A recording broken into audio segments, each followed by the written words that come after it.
ونستعينه ونستغفره ونعوذ بالله من شرور أنفسنا ومن سيئات أعمالنا من يهده الله فلا مضل له ومن يضلل فلا هادي له ونشهد أن سيدنا مولانا محمدا عبده ورسوله أرسله تعالى بالحق بشيرا ونذيرا وداعيا إلى الله بإذنه وسراجا منيرا أما بعد فأعوذ بالله من الشيطان الرجيم بسم الله الرحمن الرحيم فمن كان يرجو لقاء ربه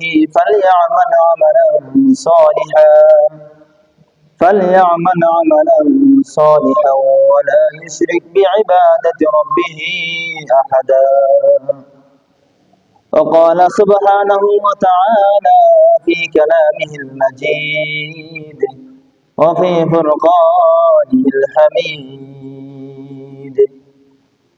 يا أيها الذين آمنوا اتقوا الله حق تقاته ولا تموتن إلا وأنتم مسلمون وقال النبي صلى الله عليه وسلم موتوا قبل أن تموتوا أو كما قال النبي صلى الله عليه وسلم شغل بدر إبراهيم كريم اللهم صل على محمد وعلى آل محمد كما صليت على إبراهيم وعلى آل إبراهيم إنك حميد مجيد اللهم بارك على محمد وعلى آل محمد كما باركت على إبراهيم وعلى آل إبراهيم إنك حميد مجيد صدق الله العظيم وصدق رسوله النبي الكريم ونحن على ذلك من الشاهدين والشاكرين الحمد لله ثم الحمد لله মহান আল্লাহ জাল্লা শান রব্বে কারীমের দরবারে অসংখ্য অগণিত শুকরিয়া জ্ঞাপন করছি যে মহান রব্বুল আলামিন আমাদেরকে আজকে পবিত্র জুম্মার দিন আল্লাহ তাআলা ঘর মসজিদে আসার তৌফিক দান করেছেন শুকরিয়া আদায় করি আলহামদুলিল্লাহ আল্লাহ তাআলার অশেষ মেহেরবানি যে আল্লাহ তাআলা আমাদেরকে অসংখ্য অগণিত মানুষ থেকে বাঁচিয়ে করে মহান রব্বুল আলামিনের ঘর মসজিদ পবিত্র জুম্মাবার দিনে আল্লাহ তাআলা আমাদেরকে আসার তৌফিক দান করেছেন এই মুহূর্তে আল্লাহ তাআলা আমাদেরকে অনেক বড় এক নিয়ামত দান করেছেন আল্লাহ তাআলা মানুষকে যে সমস্ত নিয়ামত দান করেছেন এর মধ্যে অন্যতম এক নিয়ামত হায়াত মানুষের জীবন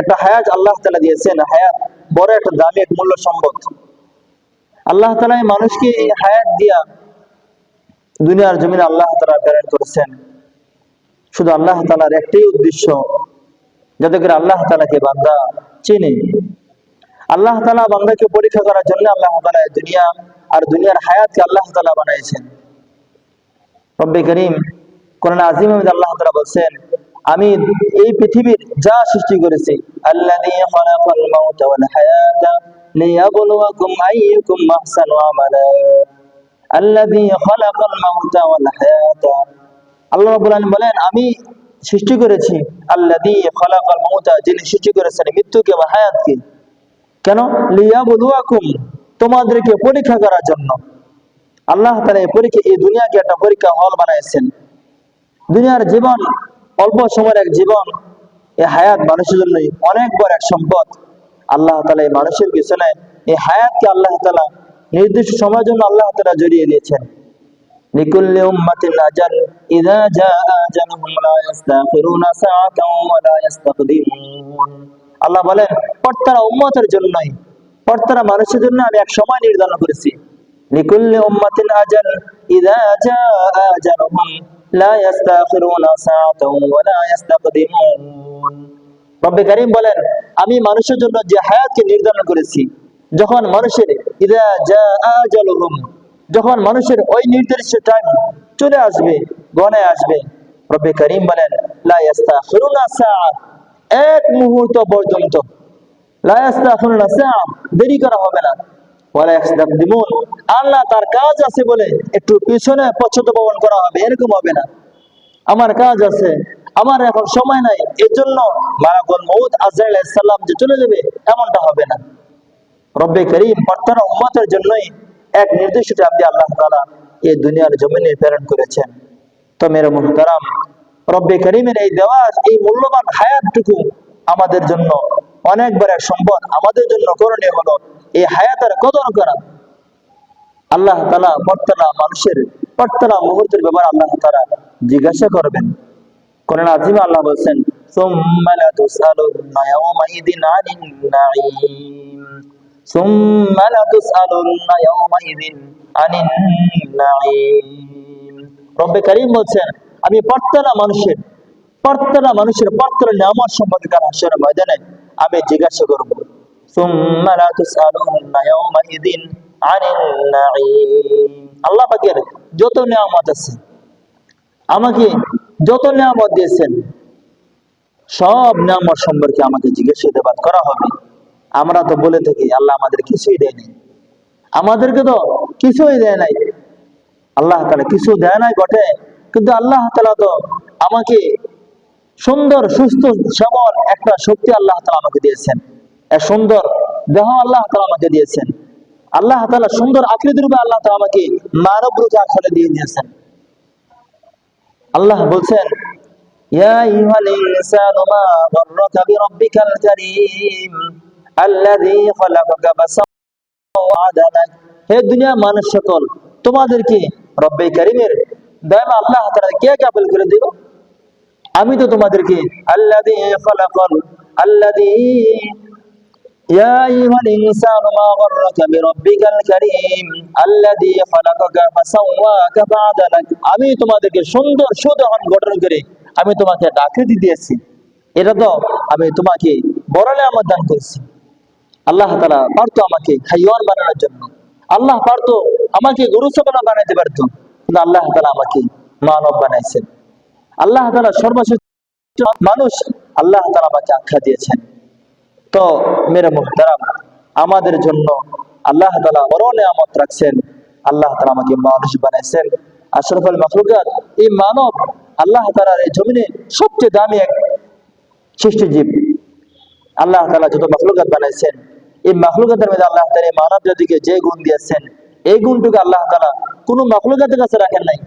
মাখলুকাত যেরকম নুতকওয়ালা, কথা বলনেওয়ালা জাতি, এই একটা শক্তি আল্লাহ তাআলা কোন প্রাণীকে দেয় নাই।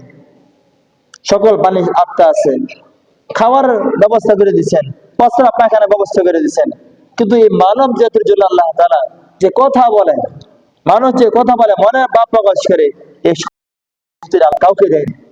এই জন্য মানুষ দামি। আল্লাহ তাআলা মানব জাতির জন্য যে সিস্টেম পদ্ধতি দিয়েছেন, এটা আল্লাহ তাআলা কোন মাখলুকের কাছে রাখে নাই। সমস্ত মাখলুকাত আল্লাহ পাকে তাসবিহ পড়ে, আসমানে উড়ন্ত পাখিরাও আল্লাহ পাকে তাসবিহ পড়ে। অত্তইরু সাফাত, সমস্ত পাখিগুলো সারিবদ্ধ হয়ে আল্লাহ পাকে তাসবিহ পড়ে। কিন্তু মেরা মুহতারাম, এই মানুষের তাসবিহর মতন কোন মাখলুকাত তাসবিহ পড়ে না।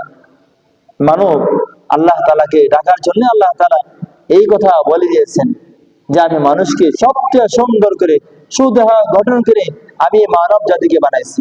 আল্লাহ বলেন, লাকাদ খালাকনাল ইনসানা ফি আহসানি তাকওয়িম, লাকাদ খালাকনাল ইনসানা ফি আহসানি তাকওয়িম সুম্মা রাদাদনাহু আসফালা সাফিলিন।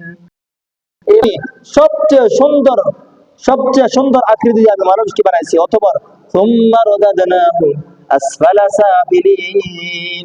এই মানবের মধ্যে যারা নিকৃষ্ট হয়, যারা সবচেয়ে বেশি নিম্ন শ্রেণীর এই মানুষ হয়। তো মেরা মুহতারাম, আল্লাহ তাআলা আমাদেরকে এই দুনিয়াতে বানানোর সাথে সাথে আল্লাহ তাআলা আমাদেরকে যে হায়াত দিয়েছেন, এই হায়াত থেকে বুঝে গেল আমাদেরকে মরতে হবে, আমাদেরকে মৃত্যুবরণ করতে হবে, আমাকে আখিরাতে গমন করতে হবে।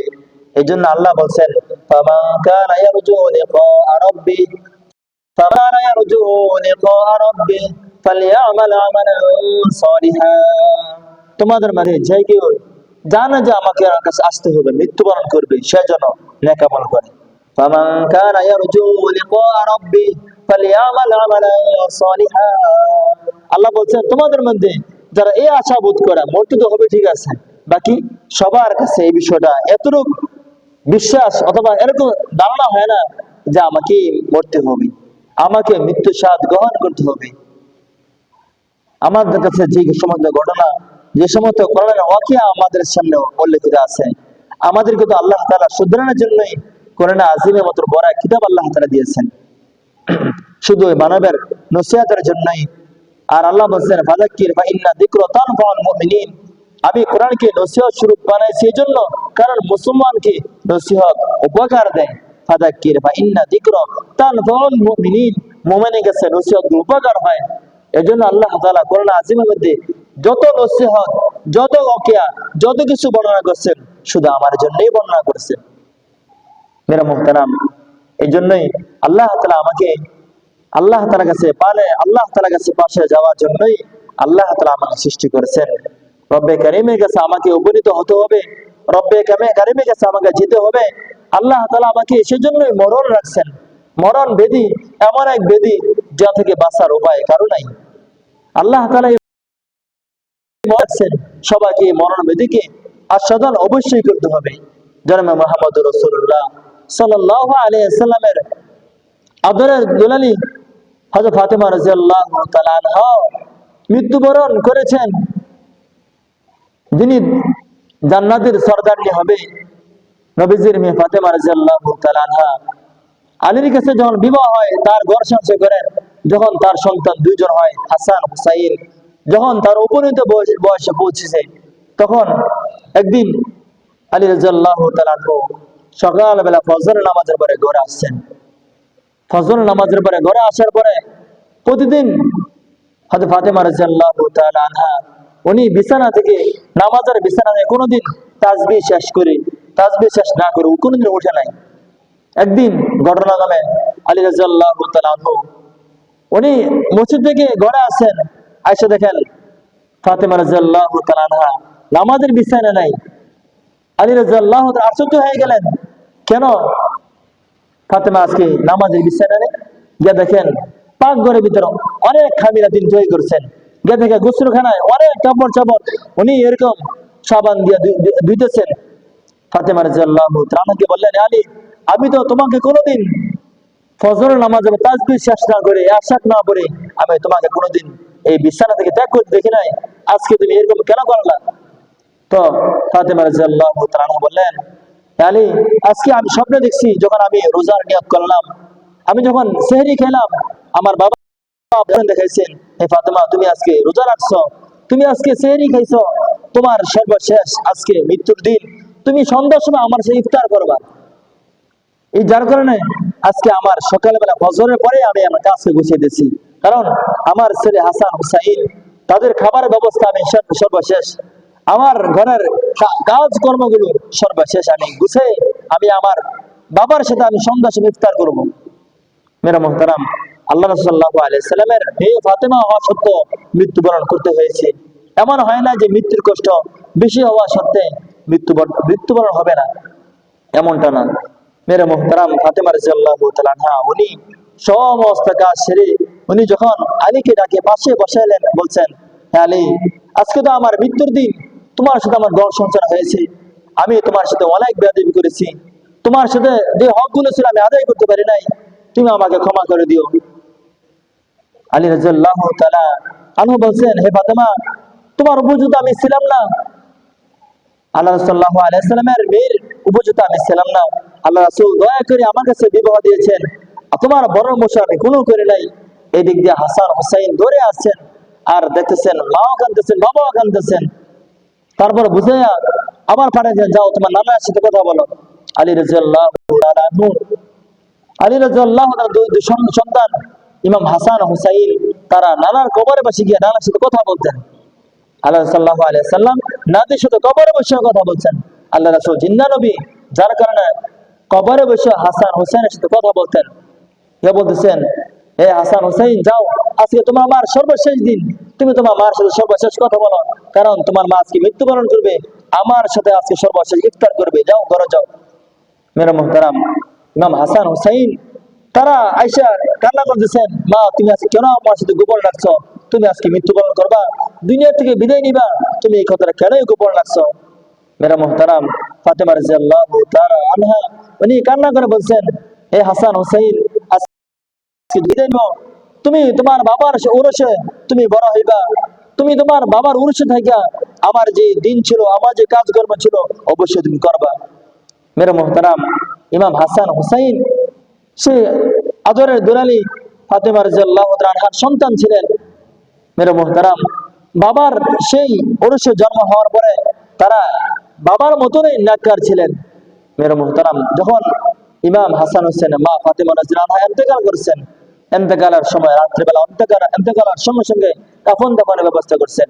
রাত্র হয়ে গেছেন, জানাজা কে পড়াইবে, জানাজা কে শরীক হইবে, কাউকে বলা হয় নাই। সর্বশেষ ঘরে গেছেন, এই দিক দিয়া আবু যর গাফারী রাদিয়াল্লাহু তাআলা আনহু উনি উপস্থিত হয়ে গেছেন। আর আলী রাদিয়াল্লাহু তাআলা আনহু দেখে আশ্চর্য হয়ে গেলেন, আমি তো কাউকে সংবাদ দেই নাই, তুমি কেন আসলা? উনি বলছেন, আমি আসি নাই, আমাকে ডাকানো হয়েছে, আমাকে সংবাদ দেওয়া হয়েছে ফাতেমা রাদিয়াল্লাহু তাআলা আনহা ইন্তেকাল করেছেন, ফাতেমা রাদিয়াল্লাহু আনহার জানাজা অনুষ্ঠিত করার জন্য আমাকে বলা হয়েছে, যাওয়া আবু যর গাফারী যাও। মেরা মুহতারাম, ফাতেমা এরকম ছিলেন, এরকম নেককার ছিলেন, এরকম দিনদার ছিলেন, উনি মৃত্যুর আগেই কথা বলছেন, যখন আমি মারা যাব আমার জানাজা যেন কোনো পুরুষ অংশগ্রহণ না করে। কেন? যখন আমি কবরে যাইব, তখন যখন আমি খাটিয়াতে শুইব, যখন আমার জানাজা মানুষ সামনে থাকবে, তখন মানুষ এই কথা বলবে, ফাতেমা এরকম লম্বা ছিল, এরকম এরকম ছিল, মানুষ কল্পনা করবে, এটাও তারা পর্দা মনে করতেন। মেরা মুহতারাম, আজকে আমাদের কাছে এই দিন, পর্দাটা দিন, কিন্তু আজকে আমাদের কাছে পর্দা নাই, আজকে সেই দিন নাই, সে আজকে আমার কাছে ইসলাম নাই। ইসলাম মানে মারার জিন্দেগি, যার কারণে মৃত্যুর পরেও যেন আমার আকৃতিটা, আমার চেহারা যেন কেউ লক্ষ্য না করে। এই জন্য ফাতেমা রাদিয়াল্লাহু তাআলা আনহা সর্বশেষ বলে গেছেন, যখন আমাকে খাটিয়ে তো শোয়ানো হবে, যেন আমার জানাজা যেন কোনো পুরুষ অংশগ্রহণ না করে, পরপুরুষ যেন অংশগ্রহণ না করে। মেরা মুহতারাম, ফাতেমা রাদিয়াল্লাহু তাআলা আনহার জানাজা যখন শেষ হলো, কবরের কাছে গিয়ে আবু যর গাফারী কবরকে লক্ষ্য করে বলছেন, হে কবর, তুই কি জানো আজকে তোর কাছে কাগজ, সে হবে দুই জাহানের সর্দারনি জনাবে মুহাম্মদ রাসূলুল্লাহ সাল্লাল্লাহু আলাইহি ওয়াসাল্লামের মেয়ে, সে হবে জান্নাতের সর্দারনি ফাতেমা রাদিয়াল্লাহু তাআলা আনহা, সে হবে আলী কারামুল্লাহর স্ত্রী, সে হাসান হোসেনের মা। কবরের থেকে আওয়াজ আসলো যে, হে আবু যর গাফারী শোন, হে আবু যর গাফারী শোন, আজকে কবরে জায়গা শোনা হবে, আমি কোনো চেহারা চিনি না, আমি কোনো ব্যক্তিত্ব চিনি না, আমি চিনি তার মানুষের আমল, সে কি আমল নিয়ে আমার কাছে আসবে, এই আমলটা আমার কাছে গ্রহণযোগ্য হবে। সেজন্য মেরা মুহতারাম, আল্লাহ তাআলা বলছেন, যারা আমার সাথে সাক্ষাতের আশা পূরণ করে, সে যেন নেক আমল নিয়ে যেন আমার কাছে আসে। এই জন্য আল্লাহ বলছেন, فليعمل عملا صالحا ولا يشرك بعبادة ربه أحدا। তোমাদের মধ্যে যে কেউ আমার সাক্ষাতের আশা করে, সে যেন নেক আমল করে নিয়ে আসে। আর নেক আমলটা এমন হওয়া চাই, ومن يشرك بعبادة ربه أحدا, তোমার এক রবের সাথে ইবাদত করবে যাতে কোনো শিরিক না হয়। একদিন আল্লাহ সাল্লাল্লাহু আলাইহি সাল্লাম বসে আছেন, এক জরিক সাহাবী এসে বলছে, আল্লাহ রাসূল, আমি যত ইবাদত করি সমস্ত ইবাদত আল্লাহ তাআলা খুশির জন্য করি, কিন্তু মাঝে মধ্যে আমার দিলের মধ্যে এটা আসে, আমাকে লোকেরা অনেক আবেদ বলে, আমাকে লোকেরা অনেক নামাজি বলবে, আমাকে লোকেরা অনেক রোজাদার বলবে। রাসূল সাল্লাল্লাহু আলাইহি সাল্লাম তার কথা শুনে চুপ হয়ে গেলেন। আসমান থেকে তখন এই আয়াত নাযিল হলেন, আল্লাহ তাআলা এই আয়াত নাযিল করেছেন, ওমাই ইউশরিক বিইবাদাতি রাব্বিহি আহাদা, হে নবী আপনি বলে দেন, এই আল্লাহ তাআলার সাথে যেন কোনো ব্যক্তি কোনো শরীক না করে, তার ইবাদতের সাথে কাউকে যেন শরীক না করে। সেজন্য মেরে মুহতারাম, আজকে আমরা যে আমলগুলো করছি, আমাদের আমল যেন কোন মানুষকে দেখানোর জন্য, আমার আমল যেন রিয়া মুক্ত হয়, আমার আমল যেন শিরিক মুক্ত হয়। সেজন্য রব্বে কারীম কোরআন আযীমের মধ্যে বলছেন, যে ব্যক্তি আমার সাক্ষাতের আশা পোষণ করে, সে যেন মৃত্যুর আগে আমলকে বানায় আসে, সে যেন মুমিন হয়ে কবর আসে। এর জন্য আল্লাহ বলেন, ইয়া আইয়ুহাল্লাযীনা আমানুত্তাকুল্লাহ হাক্কা তুকাতিহি ওয়া লা তামুতুন্না ইল্লা ওয়া আনতুম মুসলিমুন। আল্লাহ বলেন, হে দুনিয়া মানুষ, তোমরা আমাকে পরিপূর্ণ ভয় করো, ইয়া আইয়ুহাল্লাযীনা আমানু তাকুল্লাহ হাক্কা তুকাতিহি, তোমরা হক আদায় করে ভয় করো। শুধু ভয় করো, ভয় করে করে তোমরা বিপদে চলো না, কিন্তু আমাকে ভয় করে গোপনে গুনাহ তো ছাড়তেছো না। গুনাহ করো তো গোপনে গুনাহ তুমি ছাড়ো না। তোমরা অন্যায়কে অন্যায় মনে করো না। ভয় প্রকাশ্য ভয় করা, গোপনও ভয় করা, দিনেও ভয় করা, রাত্রেও ভয় করা। এই জন্য আল্লাহ বলছেন হাক্কা তুকাতিহি ওয়ালা তামুতুন্না ইল্লা ওয়া আনতুম মুসলিমুন, তোমাদের মধ্যে যেন কেউ মৃত্যুবরণ না করে। ওয়ালা তামুতুন্না ইল্লা ওয়া আনতুম মুসলিমুন, তোমাদের মধ্যে যেন কেউ মুসলমান না হইয়া মৃত্যুবরণ করে। কেন? আল্লাহ কেন বলছেন? আমরা তো মুমিনের দিনে জন্মগ্রহণ করেছি। আল্লাহ বলছেন এই জন্য মুমিন বলছেন, মুমিনের মুমিনের উদাহরণ সংজ্ঞা হলো, মুমিন তাকে বলা হয় যাকে যাকে আল্লাহ তাআলার জন্য, যাকে আল্লাহ তাআলা বানাইছেন সে যেন তার গর্দান নেহাদান বতআত, সে আল্লাহ তাআলার জন্য প্রত্যেক কাজ যেন সে আল্লাহ তাআলার জন্যই করে, তার গর্দান যেন আল্লাহ তাআলার জন্য নত হয়, অন্য কারোর জন্য নত না হয়। এই জন্য আল্লাহ বলছেন প্রত্যেকটা মানুষ মৃত্যুবরণ করার আগে যেন মুমিন হয়ে মৃত্যুবরণ করে। আল্লাহ তাআলা আমাদের সকলকে মুমিন হইয়া কবরে যাওয়ার তৌফিক দান করুক। পরিপূর্ণ মুমিন হইয়া আল্লাহ তাআলা আমাদেরকে কবরে যাওয়ার তৌফিক দান করুক। আল্লাহ তাআলা মুসলমানের হক আদায় করে আল্লাহ তাআলা আমাদেরকে দুনিয়া থেকে বিদায় নেওয়ার তৌফিক দান করুক। যে কথা বললাম সকলে কথা করে বোঝা মানার তৌফিক দান করুক।